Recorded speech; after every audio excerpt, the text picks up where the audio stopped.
Hey everybody, thanks for checking out another LacrosseAllStars.com gear review. Today we've got the RP3 head from Brine that came out last spring. So I've been jonesing to get my hands on the RP3 ever since it came out, and I'm glad I finally did. This head's the real deal, and like I said in my gear review, it's basically the best of both worlds. They put the clutch and the Evo together to come up with the RP3. Now here's my theory for that. You see the V face shape where it gets wider as it goes up with a gradual flare to the widest point in the head. That's a lot like the Evo family. And then if you look at the profile, that's pretty much the same as a clutch but reversed. And I'll explain that a little bit later. But I don't think this is more of the same.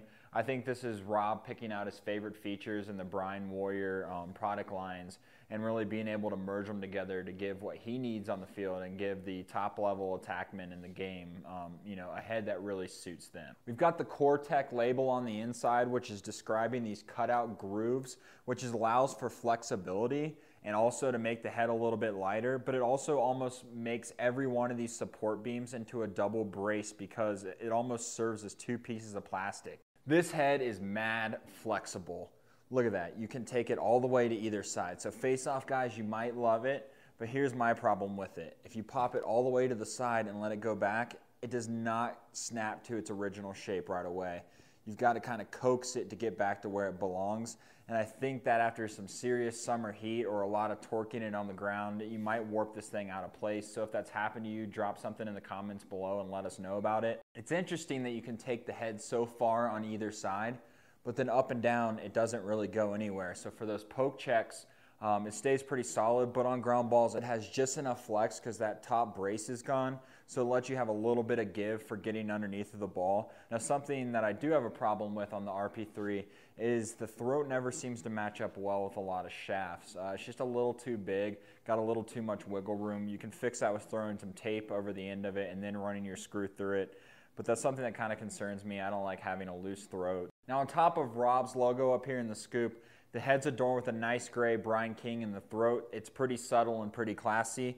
On the back, it's got Pannell Brine HS, so you can identify the head. It's got a nice, thick screw port up here towards the top of the head. And then the throat's really reinforced and thick down here. So I don't think there's going to be a lot of problems with the throat of this head. To me, the best part of the RP3 is the endless stringing options. You've got a ton of sidewall holes, nice fat top string holes, nice fat bottom string holes. You can easily get the shooter through here. It leathers through the bottom. You can do whatever you need to do around this head. It's got options galore. It's missing that top string hole right in the middle because it has Rob's signature logo has replaced it. But my favorite part of this head are these fat ovals up top to start your top string and your sidewall. You can double up so easily, but it will not let the knot get sucked through. So 10 out of 10 on stringing, and hats off to Brine for these top holes. Make sure to check out my full review in the gear zone on LacrosseAllStars.com.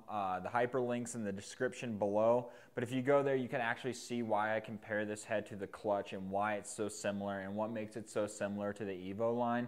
But basically what you can tell is they took these bottom brace from the clutch and moved it from down here more towards the top to give more flex towards the scoop, and took this scoop brace and moved it towards the bottom to give more strength when trying to get power in a shot. This head's not going to flex forward or backward when shooting, so it's going to allow the attackman to have a lot of structure. But when trying to pick up garbage stuff in the crease, ground balls, it's going to give you that flexibility and range you need to have to be creative. So what'd you think, guys? Is the RP3 for you? Do you love it? Do you hate it? What do you think about Rob? Did he do a good job on picking out the right head for him? I need you to sound off in the comments below and let me know what you think. Is there another piece of gear you want reviewed? Is there something that needs to get clarified? Do you want to see something specific? Let us know. If you let us know, we can make the videos you want to see. But until next time, guys.